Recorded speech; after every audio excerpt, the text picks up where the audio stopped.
concours ci zikr salatul fatiha Seydi Hajj Malick Sy gàññe leen ci zikr salatul fatiha ndax moom Maodo zikr na leeru salatul fatiha ba mu musaan di jàng salatul fatiha ci ñaan day laaj est-ce que jàng na salatul fatiha ndax dem na ba bu jàngee salatul fatiha day mel ni latif la wax tellement que lu mu doon zikré salatul fatiha. Seydi Hajj Malick Sy radiyallahu taala anhu zikr na salatul fatiha ba amee lu ñu wax al inaayatu rabbaaniyu maanaam lu yonent bi amee woon la xam ne biy dox daa am benn ker ba ko daan topp Maodo amee woon na ko mu ñaan ba sonn ndeysaan ci modestem pour yàlla dindi ko yàlla dindiw ko mujj gi mu faf jël benn parasol di ko yor buy dox rek pour nëbb karaama ndax moom lu ma bëggoon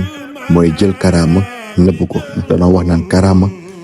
ñi nga xam ne eggaguñ ci yàlla ñoo koy foobee jël li nga xam ne mooy